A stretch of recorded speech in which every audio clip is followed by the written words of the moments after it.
Oh, That's fair. yeah. There we go.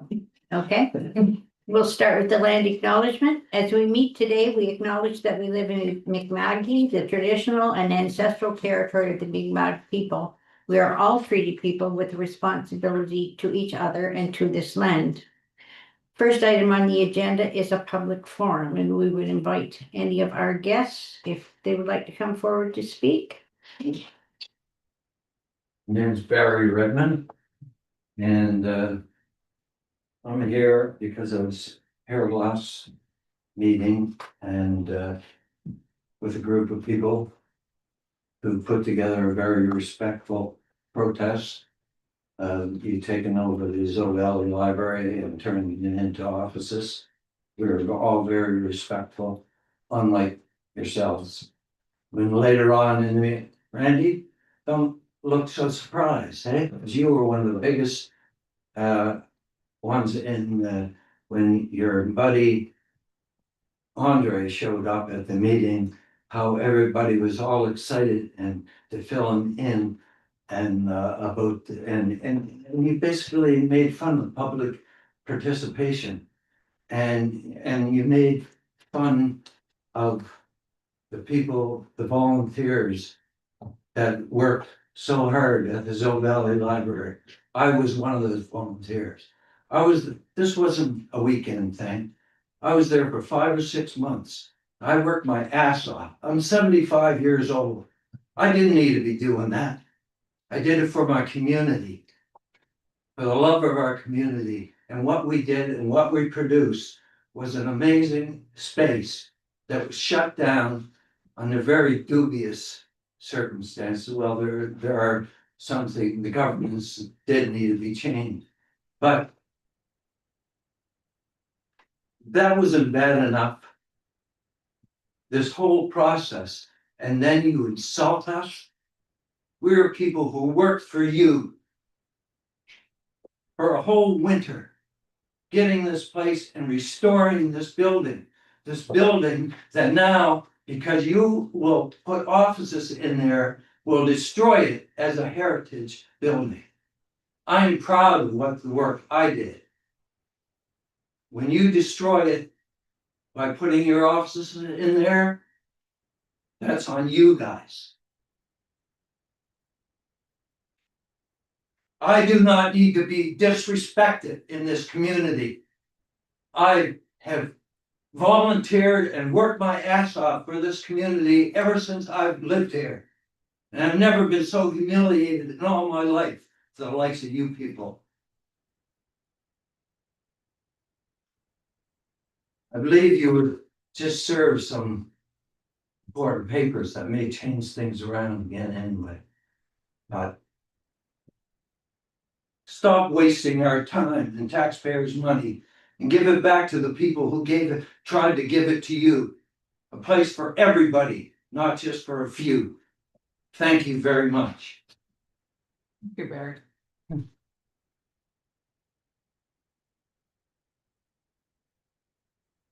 Well, the decision was made by the municipality, so I'm a bit puzzled, but we'll proceed.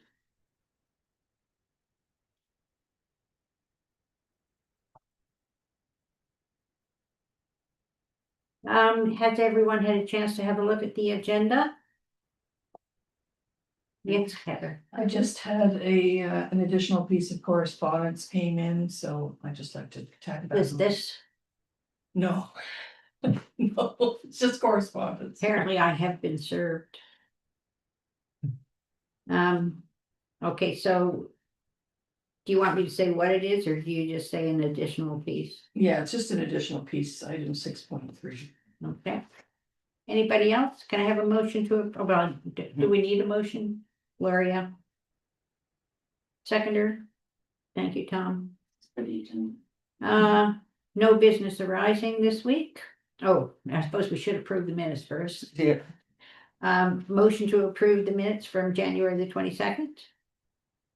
I'll move that. Thank you. Oh, Tom. somebody else. Yeah. Second, Randy, you almost got in there first, Randy.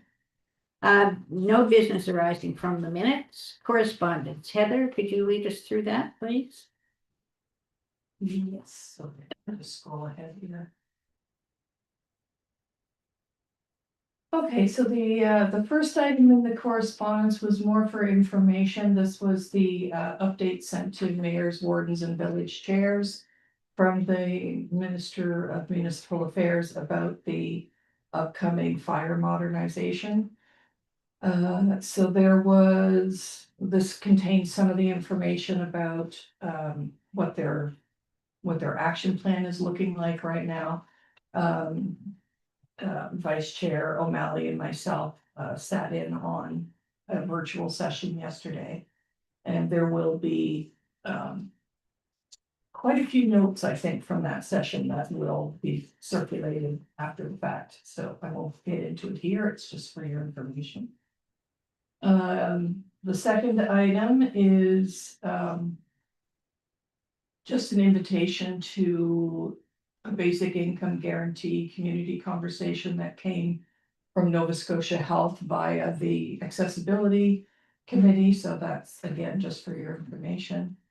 And Do we have that invitation or? it's in your package. It's on, Randy, did you sign up? for it's that? tomorrow, Oh, okay. No. tomorrow at sorry, 6 I o'clock at didn't the know. Lunenburg Fire Hall. Oh, it's not an online. And sorry, I just realized I don't have the piece in here yet. 1 second. Which one's there tonight?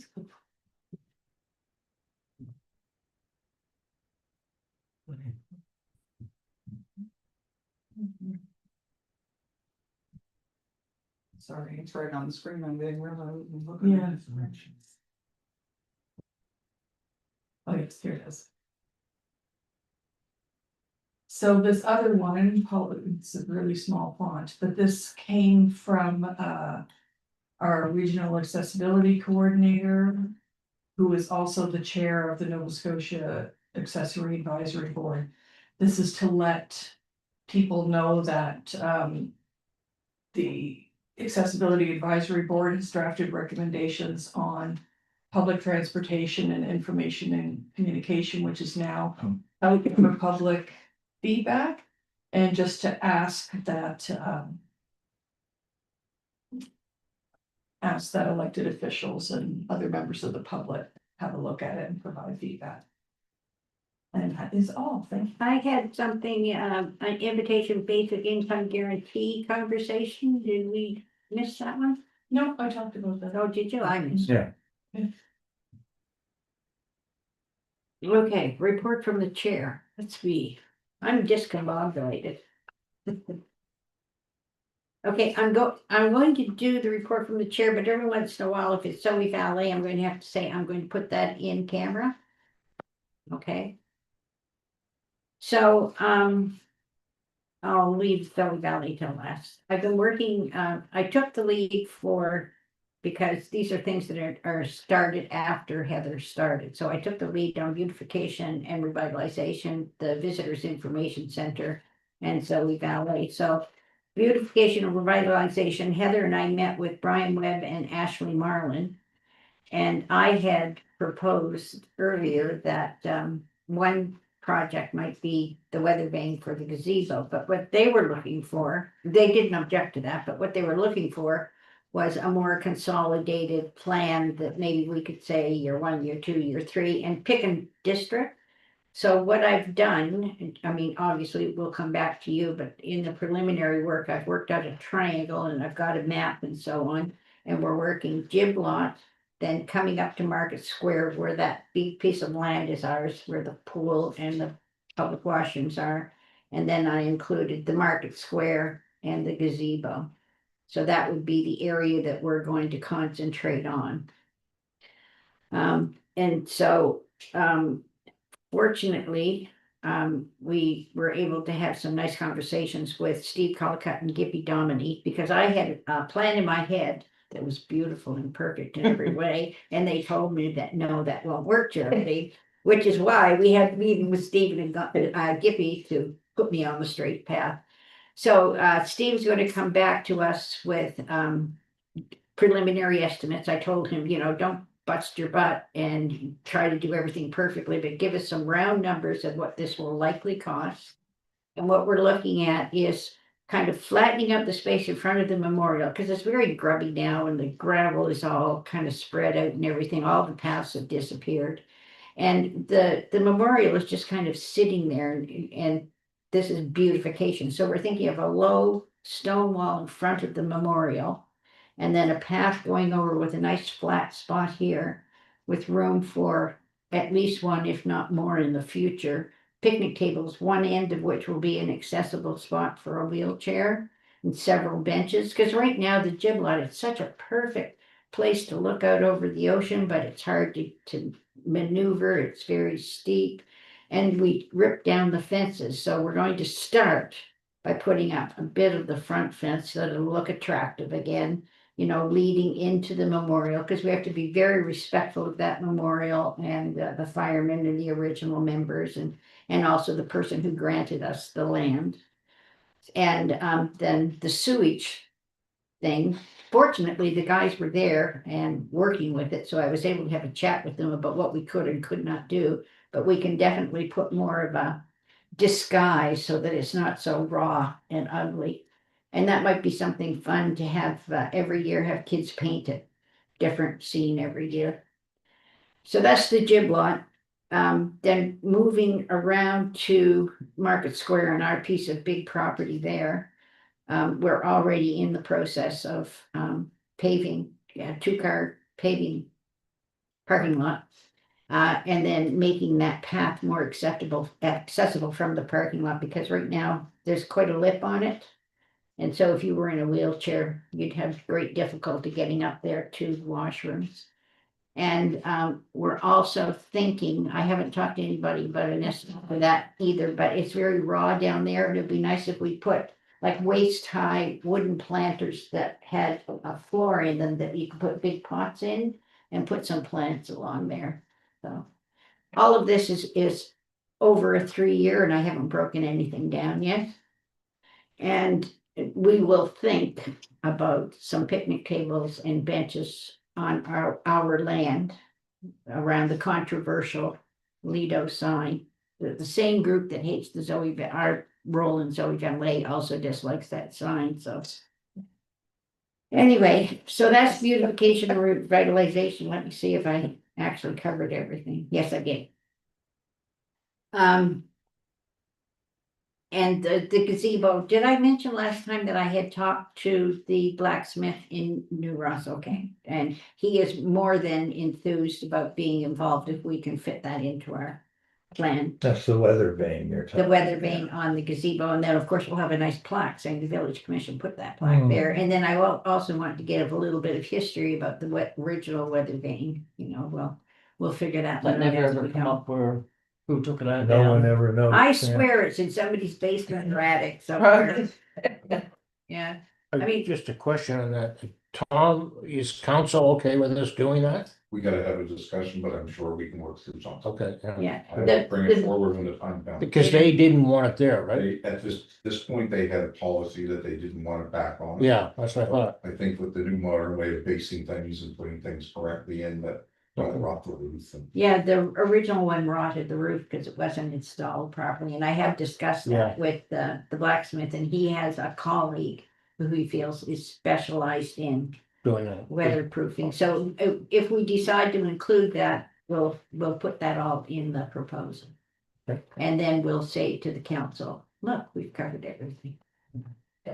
And then the final thing is I was very concerned about the pool schedule because I've been seeing all these weather reports about this summer is going to be hotter and drier even than last summer was. And I've had several people saying they're looking forward to, you know, the afternoon swim and so on. And we had discussed last year about kind of flipping the schedule so that the lessons were all in the afternoon and then the free swim was in the morning and in the evening.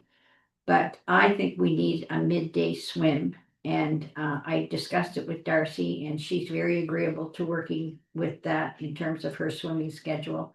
So if everybody is agreeable, do we need a motion, or this is just something that we just agree on that, yes, we need an afternoon swim, noon till 2? everybody's okay, nobody's going to be upset about that, okay. All right, now I have to put my glasses on. Okay, so the last one is Zoe Valet. Heather and I had a long, Zoom conversation with the lawyer, and at that time, things looked pretty good. There has been a bit of a tweak, I'll talk about that in camera. We provided, Laura and I, between the two of us, have provided a massive amount of boxes for the South Shore Public Library, which I should say have started their work. And I don't feel that we're interfering at all in terms of the controversy around us and the other group, because they also included South Shore Public Library in their proposal. So I feel we're being fair in that they're doing the work regardless of how this controversy works out.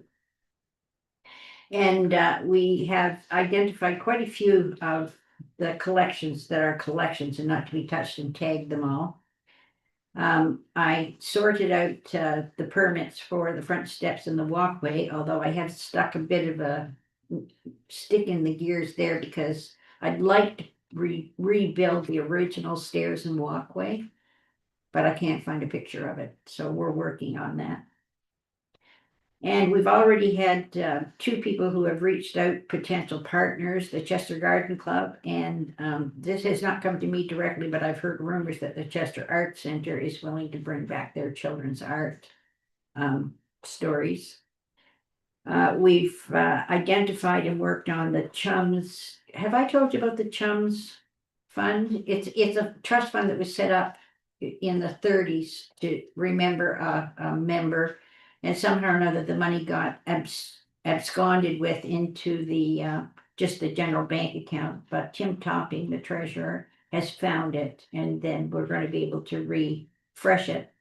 And I have open conversations with Ashley Nunn Smith, who is the chief librarian, to meet with Natalie Zink, who is the trustee for that fund, because they're thinking of getting rid of some of the older books, and I want Natalie to be comfortable and completely involved in any decisions that are made about books that were purchased through the Chums Trust Fund, and I hope that no one disagrees with me on that. That was the children's thing. Yes, It yeah, was all specifically for children. Yeah. And Natalie had previously given me permission, we could use the fund for children's programming as well as purchasing books, but I want her to meet with the librarian to be comfortable. And also, she's going to have to decide when she no longer can manage the trust, how she wants I it. think there's an administrator, like her nephew Is or there? son or Okay. something. Okay. That's pretty much it that I would talk about now, and I'll put, there's a couple of other things I'll talk about when we go in camera. That was a long talk. My Long voice week. is dry out. Okay, and now, report from the clerk treasurer.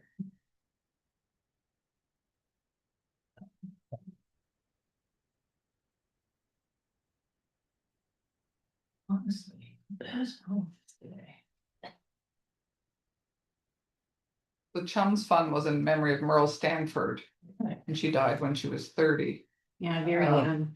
She was one of the Stanfords Yeah. from around here, oh, yeah. So, Okay. So I'll just go through this quickly. The January 2026 bank statement has been reconciled. The village main operations account opened the month with 468,000 and ended with 461. These are snapshots of what was sitting in the main bank account, the checking account, the operating reserve, the Lido pool reserve, excluding that funding we have to return, and the utilities reserve and the EMC building reserve. 2026-27 village budget status. We're still awaiting the projected tax revenue figures from the municipality. The annual CPI for 2025 has been released at 2.1 in Nova Scotia. Costs are coming in for new responsibilities and projects, some of which Geraldine touched on. And she and I will meet later this month, and then we will schedule a special budget meeting to just focus on on the budget like we've done in previous years. A grant application has been submitted to Communities, Culture, Tourism and Heritage for the Recreation Facility Development Grant. So this is intended for the next round of Lido pool repairs, which this year would involve further work on the exterior seawall, the portion that wasn't done last year. If successful, this grant will cover up to 2/3 of the capital cost. So we'll see how we do with that. I am proceeding with setting up new Scotiabank accounts for the library. Actually, I had a meeting with the bank this morning, so once the agreement is signed, that's when that would take place. So, and we would be moving the two trusts into investment accounts so that they're A, more protected, and B, getting more interest than just sitting in a bank account like they are now. And I also have an idea that we can talk about during the afternoon or the after meeting. And that The round is, that is That is all. No, the in-camp. Oh, Hey, Heather, the money that we have to return, the accessibility money, is any project that we can slip into that we know that we're going to have to do anyway? They did indicate they would be open to that. I'm just thinking we needed Yeah. an accessible ramp to Zoe. Yeah, no, they are definitely open to that, but to make a decision, they need to get plans and costs and all that kind of thing from us. And what's our deadline for that? I just told them that we're working on the budget and that. No, I mean, but what's their last date that we could do that? That would, I think it's next March 31st. Next March 30th? Yeah. Oh, well, okay. So. Yeah, Your ramp with a permit might be in order. Yeah, yeah, so that's the only reason I haven't sent it back yet is because.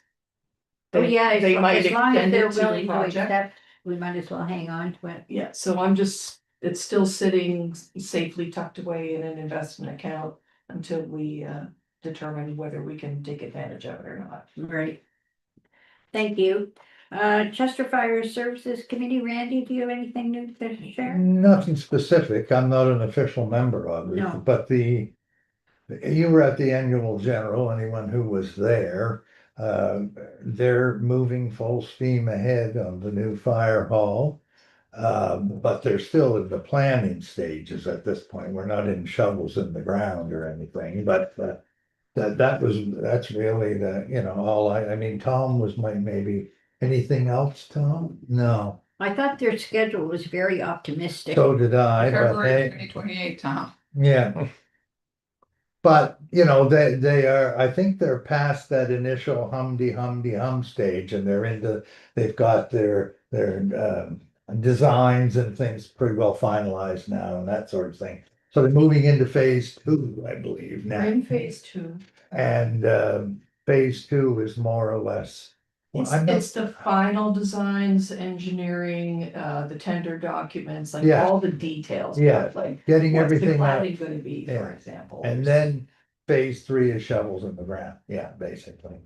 So it's gonna be a little while yet, but it seems to be rolling along merrily at this point in time, I would say. Their schedule is to have phase 2 completed by the end of the summer. Of summer, yeah, which might be a little optimistic, but hey, And the MODC Fire Advisory Committee, those minutes were in the Yeah. package. we don't have any. We don't have there. them yet. No, okay. Actually, they arrived just before this meeting, so not time to, I'll attach them next month. And Lunenburg County Accessibility Committee, they're meeting every month. They've got good membership and they're proceeding apace.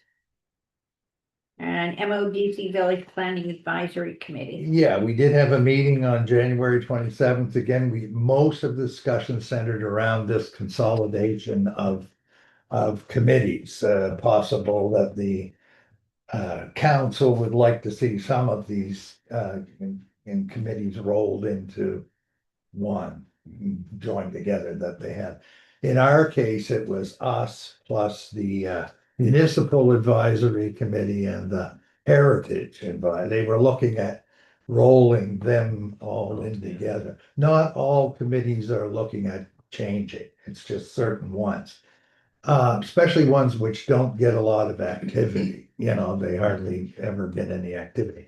However, us as the members of the committee felt that we would, if it was possible, we would like to stay separate if we could. Okay, Basically because the village itself is a special area rather than, you know, you don't, it has its own specific types of planning situations that don't necessarily arise outside in the county or the municipality and whatnot.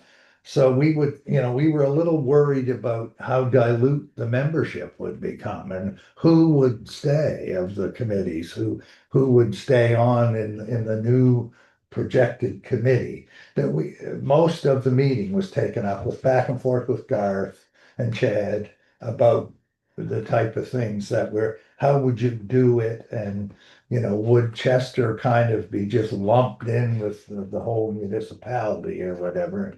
Brenda Mulrooney gave a good point that Chester is a much more special kind of needs place with regards to planning than many of the other things. That was sort of the upshot. So Garth said they were going to take that back to council and, you know, just sort of our input.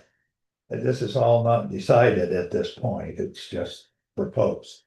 The other thing we did was simply Brenda Mulrooney wanted to know what constituted an eave on a house because of setbacks required from the line.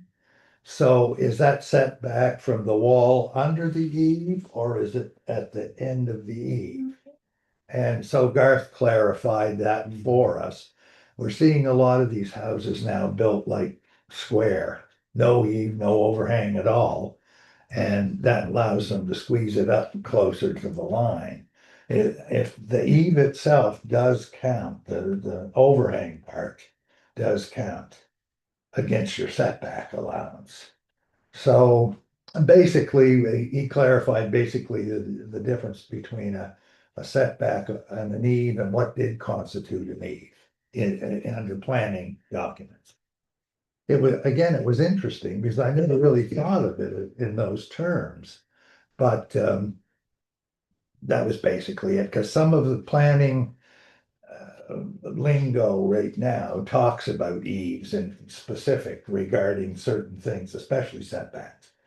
And it had to, you know, we had to decide, well, what is an eave exactly? And, you know, how big can it be? Anyway, it was all very kind of technical. They had somebody on Zoom that specialized in this kind of thing. And basically, those were the only two things we discussed at that meeting. who knew the eaves would be The whole- Yeah. So important. Well, in some of the planning the documents for land planning strategy and whatnot, they're mentioned as a specific item there. And it was never clear to us laymen what exactly constituted an eave, or was it required on a house or not, you Yeah. know? So that's why we asked the question. Interesting. Okay, thank you, Randy. There is no new business. Shocking. Commissioner Roundtable, you're leaving. Oh, Tom, man. Did I cover it fairly well, Tom? Yeah. Tom was at the meeting as well. Thank you for being here, Tom. Yeah, appreciate it. Fortunately, I did not need a bodyguard. I may need a lawyer though. Take care, Tom.